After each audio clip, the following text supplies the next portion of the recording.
Bayangkan memegang sepotong dunia lain di tanganmu.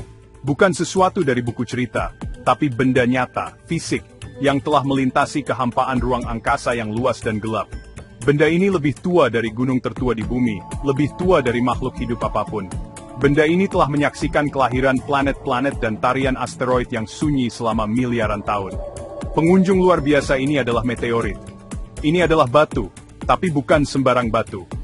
Ini adalah penjelajah kosmik, pecahan batu atau logam yang telah menyelesaikan perjalanan luar biasa dari kedalaman tata surya kita, akhirnya mendarat di planet kita. Ini bukan hanya batu, ini adalah pesan dari masa lalu, dikirim ke depan pintu kita dari samudera kosmik yang luas. Jadi, apa sebenarnya yang membuat sebuah batu menjadi meteorit? Ini semua tentang perjalanannya dan asalnya. Di hamparan luas antara planet-planet, potongan batu dan logam yang tak terhitung jumlahnya bertebaran. Kita menyebut benda-benda ini meteoroid.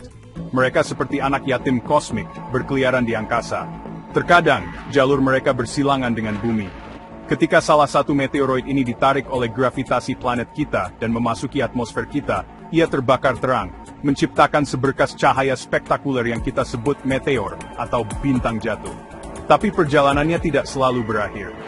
Jika sepotong meteoroid itu selamat dari terjun yang membara dan benar-benar mendarat di tanah, saat itulah ia mendapatkan nama istimewanya, meteorit.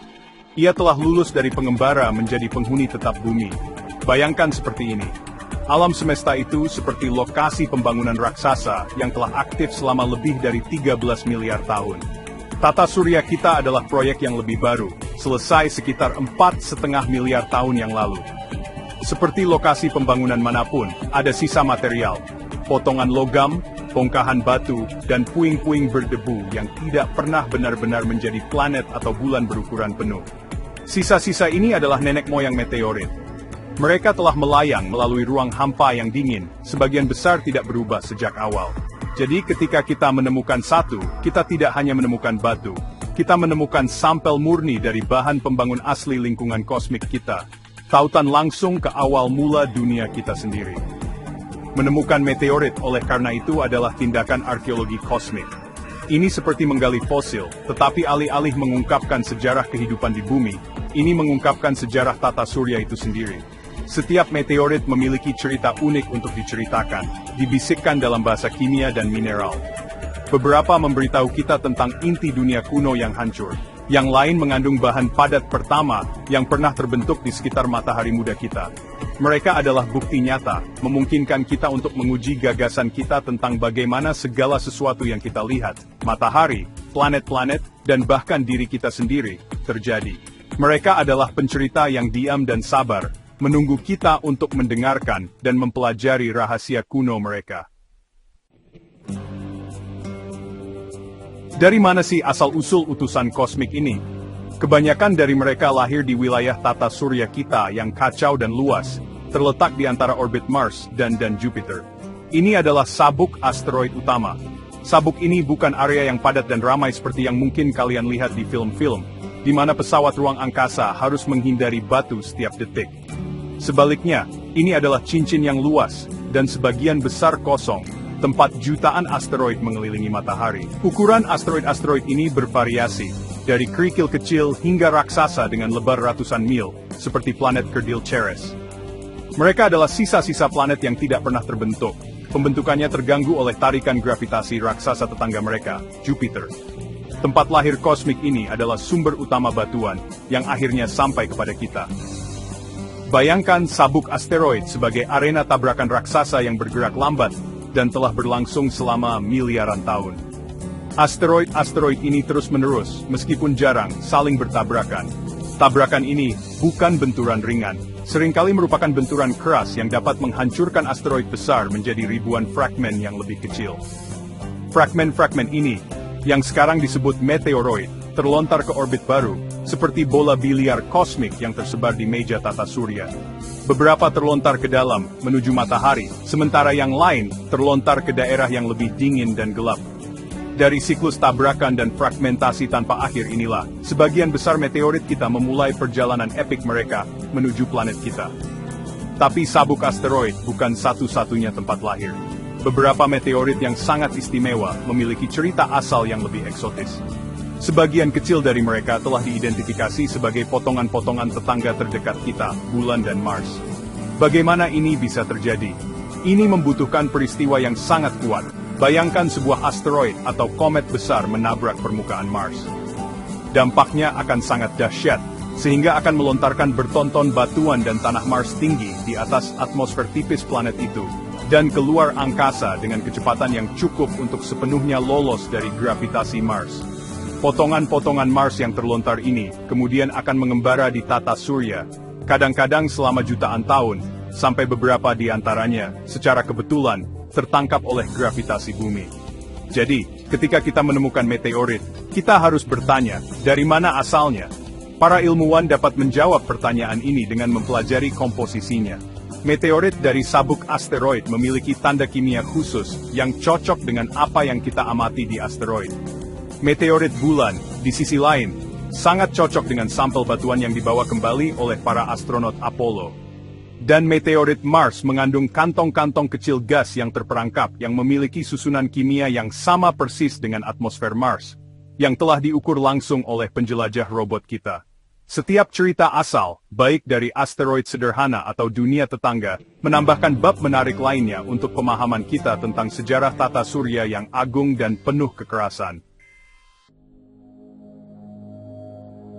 Begitu sepotong asteroid, atau bongkahan Mars, terlepas, perjalanan panjang dan sepinya pun dimulai. Sekarang menjadi meteoroid, ia terlempar ke dalam kehampaan luas dan sunyi di ruang antar planet. Jalur barunya diatur oleh hukum gravitasi universal, terutama tarikan matahari yang sangat besar. Ia jatuh ke dalam orbit, elips panjang melingkar yang dapat membawanya dari daerah dingin terluar sabuk asteroid ke tata surya bagian dalam yang lebih hangat, dan kembali lagi. Ini bukanlah perjalanan yang cepat. Meteoroid mungkin mengelilingi matahari ratusan ribu, atau bahkan jutaan, kali sebelum jalurnya berpotongan dengan planet lain. Ia adalah pengembara kosmik, tunduk pada dorongan halus gravitasi planet dan dorongan lembut dari cahaya matahari itu sendiri. Selama perjalanan panjangnya, meteoroid terpapar lingkungan luar angkasa yang keras. Ia dibombardir oleh sinar kosmik, yaitu partikel berenergi tinggi yang melesat melalui alam semesta dari supernova yang jauh, dan peristiwa kosmik dahsyat lainnya. Radiasi konstan ini meninggalkan bekas, mengubah kimia permukaan batuan, dan menciptakan isotop unik, versi atom yang berbeda, yang tidak terbentuk di bumi. Paparan sinar kosmik ini berfungsi seperti jam. Ketika seorang ilmuwan di bumi menganalisis meteorit, mereka dapat mengukur isotop ini, untuk mengetahui berapa lama batuan itu melakukan perjalanan melalui ruang angkasa, terpapar sinar ini. Usia paparan sinar kosmik ini dapat berkisar dari beberapa ribu hingga puluhan juta tahun. Perjalanan meteoroid tidak selalu merupakan orbit yang sederhana dan dapat diprediksi. Tata surya adalah tempat yang dinamis. Medan gravitasi planet-planet, terutama Jupiter yang raksasa, dapat berfungsi seperti ketapel kosmik. Saat meteoroid melewati dekat planet, lintasannya dapat berubah drastis. Ia mungkin terlempar ke jalur yang sama sekali baru, jalur yang membawanya jauh lebih dekat ke matahari, atau jalur yang mengirimnya dalam jalur tabrakan dengan objek lain. Dorongan gravitasi ini adalah alasan utama mengapa jalur meteoroid berubah seiring waktu. Akhirnya mengarahkan beberapa di antaranya dari keamanan relatif sabuk asteroid ke orbit penyeberangan planet, yang memungkinkan terjadinya tumbukan dengan bumi. Akhirnya, setelah perjalanan yang sangat panjang melalui waktu dan ruang, jalur meteoroid dan jalur planet bumi akhirnya berpotongan. Ini adalah momen kebetulan kosmik murni, puncak dari perjalanan yang mungkin dimulai dengan tabrakan jutaan tahun yang lalu, ratusan juta mil jauhnya. Meteoroid, yang telah melakukan perjalanan dengan kecepatan luar biasa, seringkali lebih dari 25.000 mil per jam, kini berada dalam jalur tabrakan langsung dengan dunia kita. Ia akan mengakhiri perjalanan panjang dan dinginnya melalui ruang hampa dalam kobaran kemuliaan, penurunan yang menyala-nyala, yang akan mengubahnya dari meteoroid pengembara menjadi meteorit terestrial, seorang pengunjung dari kosmos. Tahap terakhir perjalanan meteorit ini mungkin yang paling dramatis. Saat meteoroid mendekati bumi, ia ditangkap oleh tarikan gravitasi planet kita yang kuat, dan mulai berakselerasi. Ia menghantam lapisan atas atmosfer kita dengan kecepatan yang luar biasa, antara 40.000 hingga 257.000 km per jam. Pada kecepatan ini, udara di depan batu tidak dapat menyingkir cukup cepat. Udara itu terkompresi dan memanas hingga ribuan derajat, lebih panas dari permukaan matahari. Udara yang sangat panas ini menyebabkan meteoroid berpijar terang, menciptakan jejak cahaya spektakuler, yang kita sebut meteor atau bintang jatuh. Ini bukan batunya sendiri yang terbakar, tapi udara di sekitarnya yang sangat panas karena gesekan dan tekanan. Panas dan tekanan yang hebat ini menciptakan apa yang dikenal sebagai ablasi. Permukaan meteoroid mulai meleleh dan menguap, mengelupas lapis demi lapis. Proses ini menciptakan ekor pijar yang cemerlang dari batuan cair dan gas yang sangat panas yang membuntuti tubuh utamanya. Sebagian besar meteoroid cukup kecil, mungkin seukuran butiran pasir atau kerikil, dan mereka sepenuhnya menguap selama penurunan yang berapi-api ini, tidak pernah mencapai tanah. Mereka hanya menjadi kilatan cahaya singkat dan indah di langit malam. Hanya meteoroid yang lebih besar dan lebih kuat yang memiliki kesempatan untuk bertahan dari masuknya yang sangat dahsyat ini ke dalam perisai atmosfer pelindung dunia kita. Untuk meteoroid yang lebih besar, perjalanan melalui atmosfer adalah pertarungan brutal melawan fisika.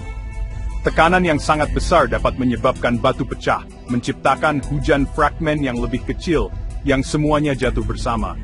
Ini seringkali menghasilkan medan hamburan, di mana banyak meteorit yang lebih kecil ditemukan tersebar di area seluas beberapa kilometer persegi. Saat batu melambat karena hambatan udara, fase pemanasan intens berakhir. Permukaan yang meleleh mendingin dan mengeras, membentuk kerak tipis berwarna gelap yang disebut kerak fusi. Kerak ini adalah salah satu fitur pengenal utama meteorit, seringkali tampak sebagai permukaan hitam, seperti kaca, atau seperti sidik jari. Bekas luka permanen dari perjalanannya yang berapi-api. Setelah selamat dari neraka, batu itu terus jatuh, tetapi sekarang jauh lebih lambat. Ini bukan lagi bola api yang membara, melainkan batu gelap yang jatuh di bawah tarikan gravitasi sederhana, fase yang dikenal sebagai penerbangan gelap. Ketika akhirnya menghantam tanah, mungkin masih hangat saat disentuh, tetapi itu bukan benda pijar panas yang dibayangkan banyak orang. Ia punya waktu untuk mendingin saat jatuh melalui bagian atmosfer yang lebih rendah dan lebih padat. Dan di sana, ia tergeletak. Batu yang tampak sederhana dan tidak mencolok, yang baru saja menyelesaikan salah satu perjalanan paling luar biasa yang bisa dibayangkan. Perjalanan dari sabuk asteroid melintasi kehampaan luar angkasa, dan melalui dinding api, untuk akhirnya beristirahat di permukaan bumi. Setiap meteorit yang jatuh ke bumi itu, ya, semacam kapsul waktu. Dia membawa catatan fisik tentang kondisi di awal tata surya kita, dari waktu sebelum planet kita sendiri terbentuk sempurna. Ketika tata surya kita dimulai, dia hanyalah awan gas dan debu raksasa yang berputar. Namanya nebula matahari. Saat awan ini runtuh karena gravitasinya sendiri, bagian tengahnya makin panas dan panas, akhirnya menyala, jadi matahari kita. Sisa material di piringan yang berputar di sekitar matahari mulai menggumpal. Butiran debu kecil saling menempel, membentuk objek yang makin besar. Meteorit adalah contoh langsung dari material purba yang sangat tua ini. Salah satu jenis meteorit yang paling primitif dan penting disebut kondrit. Namanya diambil dari ciri khasnya yang paling menonjol, butiran kecil berbentuk bola yang disebut kondrul. Bola-bola kecil ini sebenarnya adalah tetesan mineral silikat yang meleleh seketika di nebula matahari lalu cepat mendingin. Semua itu terjadi sebelum mereka berkumpul menjadi asteroid induk. Mereka termasuk objek padat tertua di tata surya kita. Dengan mempelajari kondrul, ilmuwan bisa tahu tentang suhu, tekanan, dan kondisi kimia di dalam nebula matahari 4,5 miliar tahun lalu. Ini seperti bisa menganalisis fosil dari saat tata surya lahir. Kapsul waktu berbatu ini juga mengandung sesuatu yang lebih luar biasa, butiran prabintang. Ini adalah bintik mikroskopis dari intan, grafit, dan mineral lain yang sebenarnya lebih tua dari matahari kita. Mereka tidak terbentuk di nebula matahari kita. Sebaliknya, mereka terbentuk di inti bintang-bintang lain yang sudah lama mati dan meledak sebagai supernova atau melepaskan lapisan luarnya saat menua. Debu bintang ini tersebar di seluruh galaksi, dan akhirnya bercampur dengan awan gas dan debu yang membentuk tata surya kita sendiri. Menemukan butiran-butiran ini di dalam meteorit, jujur saja, seperti menemukan satu bata tua di bangunan modern yang berasal dari peradaban yang hilang. Ini memberitahu kita tentang galaksi yang ada sebelum kita. Jadi, Ketika kita memegang meteorit Chondrite, kita memegang sepotong material asli dari mana bumi dan semua planet lain dibuat. Kita bisa melihat partikel padat pertama yang terbentuk, yaitu chondrule. Kita bisa menyentuh bu dari bintang lain, yaitu butiran prabintang. Dan kita bisa menganalisis komposisi kimianya secara keseluruhan, yang memberi kita dasar untuk komposisi kimia rata-rata seluruh tata surya kita. Batu-batu ini bukan hanya pengunjung, mereka adalah nenek moyang kita. Mereka memberikan kebenaran dasar untuk semua teori kita tentang bagaimana kita sampai di sini. Memang circle tidak tertulis deskriptif en data dalam Aldenbaran Ral. Tidak semua meteorit itu berbatu. Ada satu kelompok yang menarik, yang hampir seluruhnya terbuat dari logam, terutama campuran besi dan nikel. Ini adalah meteorit besi, dan mereka menceritakan kisah yang sangat berbeda, tapi sama pentingnya, tentang pembentukan tata surya. Sementara Chondrite menceritakan tentang debu dan kerikil awal, meteorit besi menceritakan apa yang terjadi selanjutnya. Mereka adalah fragmen dari inti asteroid besar atau planet kecil yang sedang berkembang, yang disebut planetesimal, yang tumbuh cukup besar untuk mengalami proses yang disebut diferensiasi. Ini adalah proses yang sama yang membentuk lapisan bumi kita sendiri, dengan inti besi yang padat, mantel berbatu, dan kerak yang lebih ringan. Bayangkan sebuah asteroid besar, mungkin ratusan mil diameternya, di tata surya awal. Saat terbentuk, panas dari peluruhan elemen radioaktif yang terperangkap di dalamnya, menyebabkan bagian dalamnya meleleh sepenuhnya. Karena besi dan nikel jauh lebih berat daripada batu, mereka tenggelam melalui material silikat yang meleleh untuk membentuk inti logam yang padat di tengah asteroid. Batu yang lebih ringan mengapung ke atas, membentuk mantel dan kerak. Asteroid besar yang terdiferensiasi ini akan menjadi dunia kecil yang baru lahir. Tapi tata surya awal adalah tempat yang penuh kekerasan. Tabrakan dahsyat dengan benda besar lainnya bisa saja menghancurkan dunia muda ini berkeping-keping, memperlihatkan inti logamnya ke dinginnya ruang angkasa. Ketika kita menemukan meteorit besi di bumi, kita menemukan sepotong dari salah satu inti planet yang hancur ini. Ini sangat penting karena kita tidak pernah bisa langsung mengakses inti bumi. Inti bumi terkubur di bawah ribuan mil batuan. Tapi meteorit besi ini memberi kita sampel langsung seperti apa inti planet itu.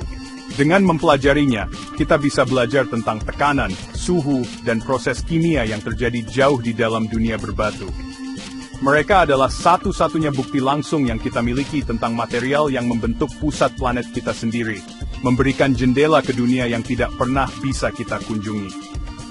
Fitur yang indah dan khas dari banyak meteorit besi terungkap ketika mereka diiris, dipols, dan dietsa dengan asam ringan. Sebuah pola kristal yang menakjubkan muncul, yang dikenal sebagai pola Widmanstätten. Pola paduan besi nikel yang saling mengunci ini, hanya bisa terbentuk ketika logam cair mendingin dengan sangat lambat selama jutaan tahun, dengan laju hanya beberapa derajat per juta tahun. Pendinginan yang lambat ini hanya bisa terjadi jauh di dalam benda besar yang terisolasi, seperti inti asteroid.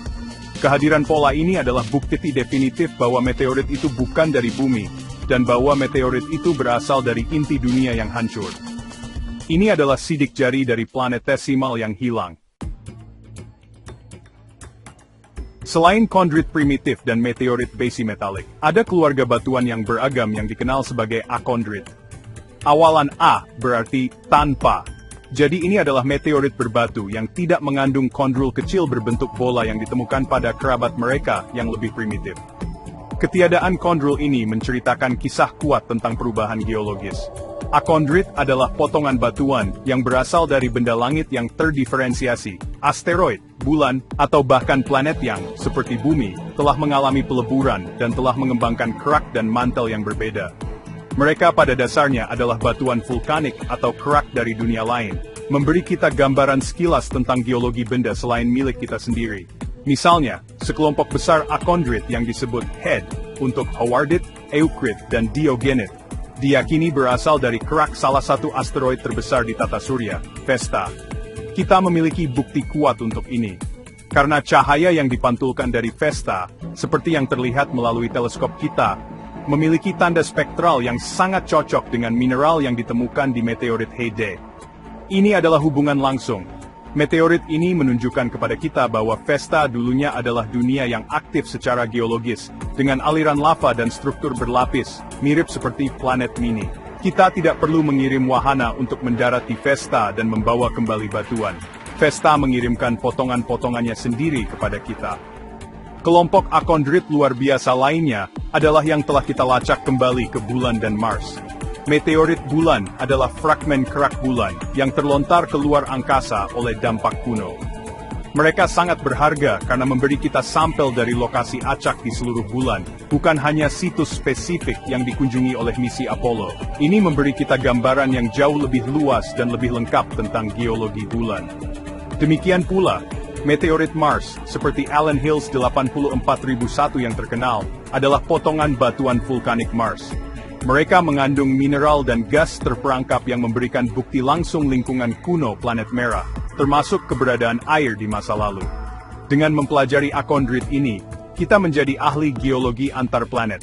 Kita dapat membandingkan proses vulkanik di Vesta dengan yang ada di Mars atau bulan. Kita dapat menganalisis sejarah dampak dan pembentukan kerak di dunia lain. Setiap akondrit adalah halaman dari buku harian geologi dunia lain.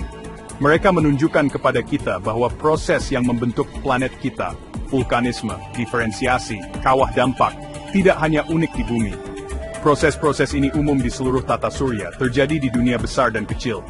Catatan berbatu ini memperluas pemahaman kita tentang bagaimana planet berbatu dimanapun berevolusi selama miliaran tahun.